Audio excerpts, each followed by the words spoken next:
Okay, this new moon is a vortex. It's a vortex portal, so to speak, back into the past. Hear me out. This new moon in Leo is happening at 2 degrees and 8 minutes, I believe. I haven't even looked at the chart, but I would say that I can just intuitively channel the energy of this new moon. I have personally been going through the main aspect of this new moon for the past 3 years with Pluto in opposition to the sun in Leo. And of course, this is with the moon. And if my memory serves me correctly, Saturn and Neptune are in the early degrees, the first 2 degrees of Aries. That makes this new moon in trine to Neptune and Saturn. We also have Mars conjunct the South Node in Virgo, which is making a square to Venus. And I believe this new moon is also in sextile to Uranus. So this new moon has a transformative merging of energy, and it's transforming the moon and the sun, which are coming together for a conjunction in the sign of Leo. Leo is the divine child. So Pluto in opposition, this is an oppositional energy, is transforming the inner child, our inner divine child. This is going to bring up a lot of things and themes from the past and from our childhood.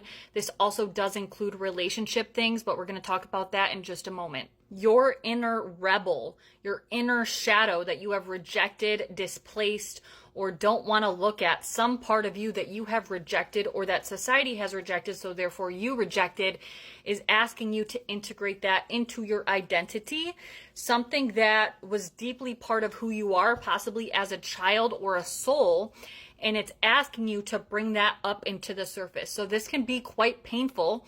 It's supposed to be transformational, but it's asking you to integrate that back into who you truly are at a soul core level. Leo is the sun, the luminary.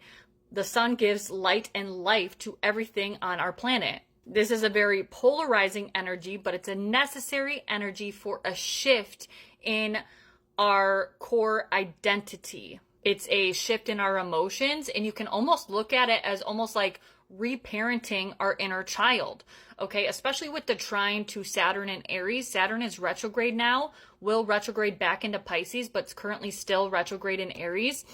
But to me, this is like the divine child. The divine child knows how to parent itself. We're not talking about just 3D mundane parenting or like control or like, those types of dynamics. This is from a purely energetic and spiritual level. The divine child within you knows what it needs to restructure and reparent itself. And then Neptune spiritualizes everything, which is also in trine to this new moon. So there's this intuitive knowing and feeling of the actions that we must take in order to find the stability and the structure that our inner child has been longing for. And this is a spiritual call. It's a spiritual call to be the spiritual warrior, to endure the transformative energy of this new moon, of Plutonian energy in Aquarius, and ultimately integrating that into the core of who we are. The saying, know thyself, really is for some reason coming up intuitively. I'm channeling this energy, but know thyself. There is nothing but yourself. From a theoretical point of view, it's God or the divine is not an entity up in the sky that we're worshiping, right? This is all coming from the inside. It's a part of who we are. We are God, essentially. It's a very Leo thing to say, but I digress. It is my solar return on the day of this new moon, so happy birthday to me. But I do know a lot about this energy. Saturn retrograde is really trying to go back over things that we may have carelessly done, or actions that we may have carelessly taken, impulsive decisions that we have made, or impulsive action.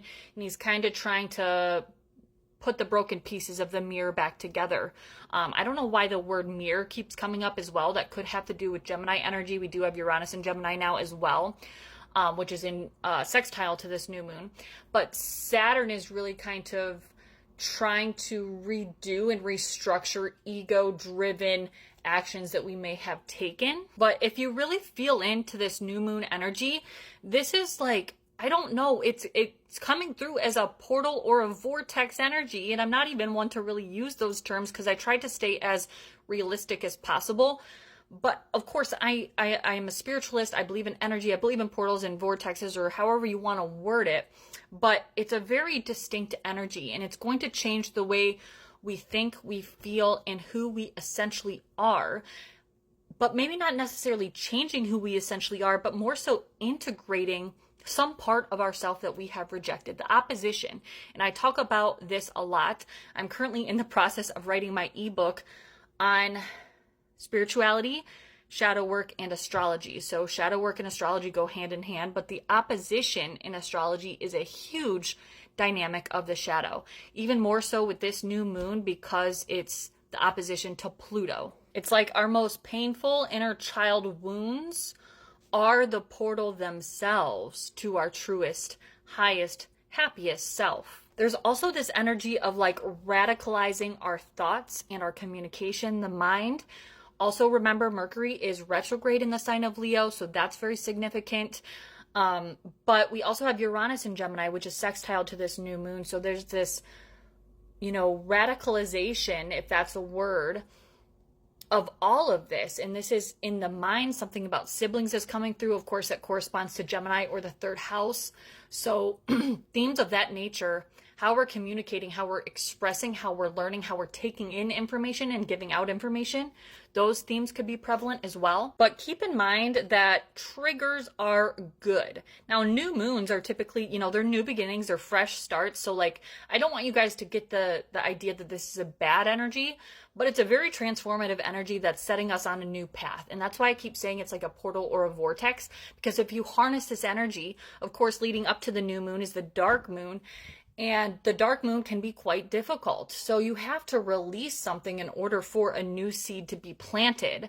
So we have to utilize this Plutonian opposition in order to endure the triggers and the transformations that our inner child is longing for. Also, with Mars on the South Node and square to Venus, this can be a lot of triggers in love dynamics. So it's like you either need to transform some sort of dynamic that's not working, or you got to let it go. There's going to be a lot of hostile energy, a lot of aggressive energy, a lot of Martian energy, especially on the South Node. I don't like that transit at all. Mars on the South Node is it's very hostile. In Virgo, it's like, I don't know, it's like the littlest things can set off the biggest reaction. So we definitely need to be careful with that. But all of these things are very connected. I'm seeing like a spiral, or like a spiral, I guess. I was going to say circle, but a spiral. So triggers in love dynamics all stem back to something in a core wound within yourself. Everything is a projection, opposition, right? That's why the opposition is so important in shadow work astrology. But there's some sort of projection happening that your inner child is calling you to recognize, to integrate, and to alchemize. But ultimately, I'm super excited for this new moon. It feels like a huge new beginning, a huge portal, and a huge vortex. So, utilize it if it's a little bit uncomfortable for you, or, you're being asked to look at things that you didn't think were still relevant to you. That's okay. That's what's supposed to happen. But it's a beautiful energy. It's Leo season, best season of the year. I'm a little biased, but happy new moon in Leo. Happy Leo season, my loves. Personal readings in the you know where. But much love, y'all, and stay groovy.